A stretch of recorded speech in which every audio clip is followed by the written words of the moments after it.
જાગતા બાપુ જો અત્યારે કોઈ દેવ હોય ને તો અત્યારે મને તો આ ત્રણ દેવ દેખાય છે. રામદેવજી મારે આ વાણી મેં કીધું ને કે હરભુજી ને હૈયે હરખ અપાર ઘોડલા ચરંતા દીઠ્યા રામા પીર ને આ ક્યારે બનેલું એની તમને થોડીક વાત કરું. હરભુજી રામદેવજી મહારાજના માસીએ ભાઈ થાય અને રામદેવજી બાપાને એમને મળવાનું વચન આપેલું કે હું તમને મળ્યા સિવાય જઈશ નહીં અને કુદરતને કરવું ને મળાણું નહીં અને આ જવાનો સમય થઈ ગયો. એટલે રામદેવજીએ વિચાર કર્યો કે મારે આને મળવાનું રહી જાય છે, મારે જવાનો સમય થઈ ગયો છે. એટલે એમને એમની યુક્તિ રચી અને એમના કુટુંબને ભેળું કર્યું કે આમને હું જરાક જાણ કરી દઉં કે આ પાછળથી કાંઈ કરે નહીં. એટલે રામદેવજી પોતાના કુટુંબને ભેગા કરી અને વાત કરે છે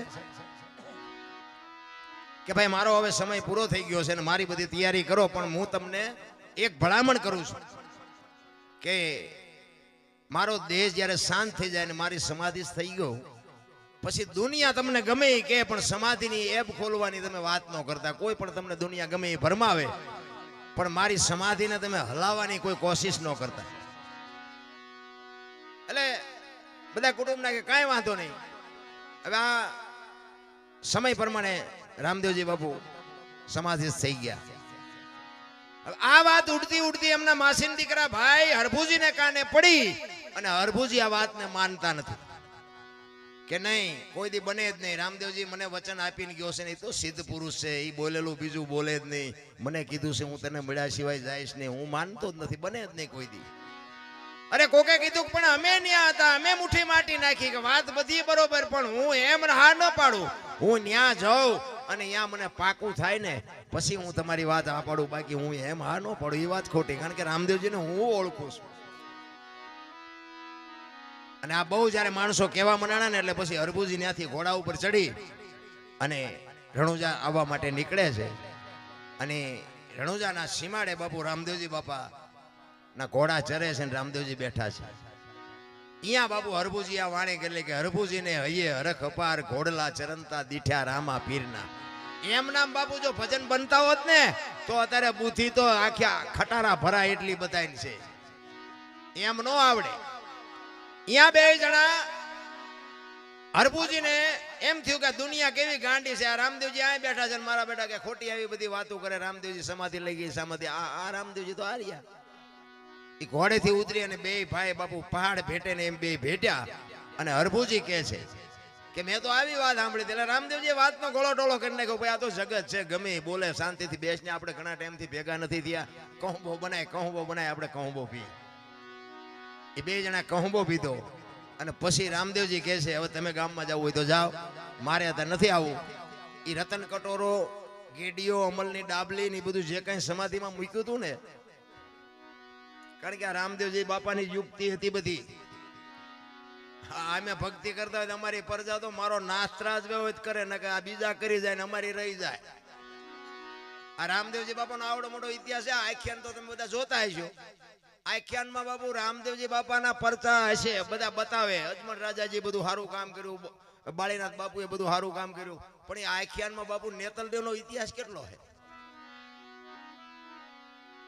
મારા ધારવા પ્રમાણે કઈ લાંબુ માઇલ પણ નેતલદેવનું કઈ છે નહીં. હવે રામદેવજીનું અડધું અંગ બાપુ ડાલીબાઈ કરી ગયા, નેતલદે રહી ગયા. અને આ બાપુ આપણું કાલ હવારની વાત પીપળી સવારામ બાપા ધર્મનો વાવટો ફરકે, કોક દી આંટો મારજો ખબર પડે. જમનામાં રહી ગયા, જબુમાં કરી ગયા બાપુ. આપડા રહી જાય. હા, અમે તો રાડ્યું પાડી છે ને એમ કહે છે કે અમારી પ્રજા ભજન ન કરે કઈ પણ અવાડા ડાટા ન કાઢે, એવી તો તું હમી કા રાખજે. ભજન જો બાપુ એમ બધાને ઉતરી જતું હોત ને અને આ જો બુદ્ધિ એમ મળી જતી હોત ને તો પૈસા વાળા છોકરા ઉભા વાહડા જેવા ગામમાં રખડે 40 વર્ષના. ત્યાં આપણે એમ ગામને કેટલા દીકરા છે કે આના લગ્ન જ નથી થયા, દીકરી જ નથી દેતું કોઈ. શું આ બુદ્ધિ કરવાની, શું આ પૈસા કરવાના. એટલે ઈ હરભુજી અને બે જણાને ઈ રતન કટોરો, અમલની ડાબલી ને ગેડીઓ રામદેવજી બાપા અજમલ રાજા માફ કરજો હરભુજીને આપે છે. અને ઈ ઘોડા ઉપર બેહી અને ગામમાં આવે અને ગામમાં આવ્યો ને આખો શોકગ્રસ્ત ડાયરો બાપુ સોરે બેઠો છે અને બધા વિચાર કરે કે ભાઈ વિયોગોના ઘોડા ઉપર બેહીને આવે અને શરમ નહીં આવતી હોય. હરભુજી બાપુ બગાડ ધાટ કરતો ઘોડો આવતો તો બજારમાં ની ચોરે આવીને ઉભો રહ્યો અને કીધું શું આ બધા બેઠા છો? એટલે બધા કહે છે ભલામણા રામદેવજી બાપા સમાધિ થઈ ગયા 3 દી થયા. હરભુજી દાંત મીડિયા કાઢવા ઈ કે પણ રામદેવજી મને અત્યારે સીમાડે મળ્યા ને કે તમે કહો છો સમાધિ લઈ લીધી. ઈ કે શું આ ગામ આખું ગાંડું તું એક હાથો? ઈ કે પણ આ જો રતન કટોરો ના અમલની ડાબલી ના બધું મને અત્યારે રામદેવજી આપ્યું અને બાપુ શંકા જાગી અમને. આપણે સમાધિ દઈને આવ્યા ને પછી કે વાંસ માસું મારી નીકળી ગયેલા હાલો ખોદવી. આપણા જ આપણું લોહી પી ગયા છે આખી દુનિયામાં બાપુ ઇતિહાસ ખોલવા જ ખોલજો. અને અહીંયા બાપુ સમાધિએ ગયા અને બાપુ આમ તૈયારી ઘા કરવાની તૈયારી કરીને બાપુ આકાશવાણી થઈ. એ તમારી જાતના મેં તમને પહેલા કીધું હતું ઈ કે આ હવે તમારે અહીંયા કાયમ દુકાળ પડશે અને કાયમ માગી ખાજો. હવે હું સૌરાષ્ટ્રમાં જાઉં છું બાપુ. પહેલું પીરાણું આપણું બાપુ ગેબીનાથ અને પાળિયાદ બાપુ અહીંયાથી આ વ્યૂ આવ્યો. વિચાર કરજો કોઈ ગામ એવું નહીં હોય કે રામદેવજીનું મંદિર ન હોય કે રામદેવજી બાપાના વાવટા ન ફરકતા હોય કે રામદેવજી બાપાનું મંડળ ન હોય એવું કોઈ ગામ ન હોય. તમે આંટો તો મારી જુઓ કેટલી એની બાપુ સુવાસ કેટલી. અને રાજસ્થાનમાં બાપુ તમે જોવો ને જીવ્યા ન હોય તો આંટો મારજો નકરી ધૂળ ઉડે વાતમાં કાંઈ છે નહીં. બાકી જો રામદેવજીના શબ્દો ઉપર ઉભા રહ્યા હોત ને તો આજ રાજસ્થાન હોનાનું હોત. મારા બાપ અહીંયા કોઈ દી કોઈને ભૂખ કે દુઃખ ન હોત. આજ આપણે બાપુ આપણી માથે કૃપા કેવડી. આ તમે માંડવા ઉભા એના ઉપર નક્કી નથી થતું. આપણી માથે આ વરસાદ વરે છે બાપુ. આ કૃપા કેવડી એની. હવે અહીંયા તો એની જન્મ ભૂમિકા હતી, અહીંયા એનું કુટુંબ હતું અને બધું અહીંયા હતું બાપુ. એને તો શું ઘટત એમાં શું બાકી રહે. અને જેટલી આપણી આ દેહાણ જગ્યાઓ છે ને બાપુ બધે અહીંયા પીરનો પંજો છે. એક લખવું હોય તો લખી લેજો. અને પીરની પીરાઈ વગર બાપુ હરિહર ક્યાંય હાલે નહીં. કેવડી બાપુ આ પીરની કૃપા કેવડી. કચ્છ કાઠિયાવાડ સૌરાષ્ટ્રમાં તમે જાઓ અને રામદેવજી બાપાનું બાપુ ક્યાંય મંદિર ન હોય એવો દાખલો નહીં હોય. જેમ બજરંગદાસ બાપાનું મંદિર ન હોય ને એવી રીતે બાપુ રામદેવજીનું મંદિર ન હોય એવો કોઈ દાખલો ન હોય.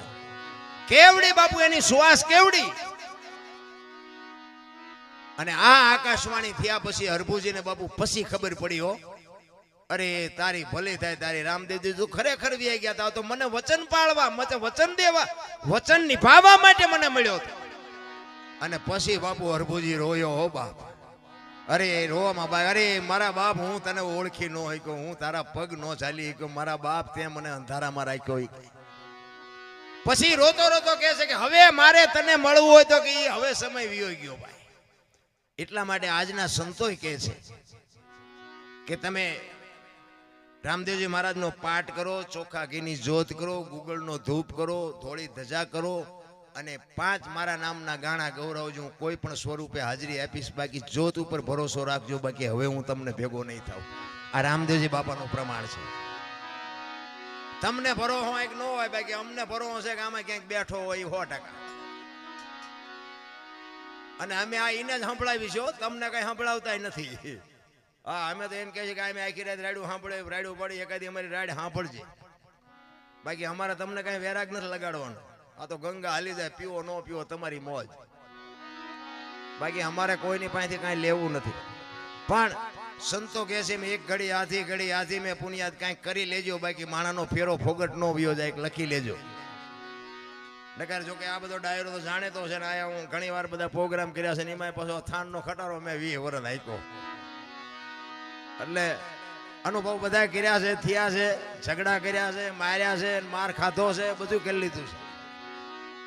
અને ભજન બાપુ ચારે હુજે ખબર છે. કોઈ આપણો ધણી ન થાય ને પછી ભજન હુજે. આ પૈસાના તમને ભલે ભજન ઉપર ગમે એટલો પ્રેમ હોય પણ આ પૈસાનો બાપુ ફુગાવો એટલો છે ને તમે ભજન નહીં કરી શકો. એ મને ખબર છે. આ પૈસા અને ખૂટવાના નથી. પૈસા ખૂટે જ ભજન હુજે. પૈસા તો ખૂટવાના નથી કારણ કે માણસની માંગ જ એવી છે. રાત નદી હળીએ જ એવા સીડ્યા છે. આમ રોજ ઢળી આવે.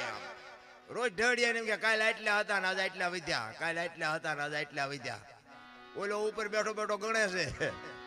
તારા સુવાસા કાલે એટલા હતા ને એટલા ઘટ્યા, એટલા હતા ને એટલા ઘટ્યા. હિસાબ રાખવાનો છે કોઈ રાખતો નથી, પૈસાનો જ રાખે છે. મેં કે વાતમાં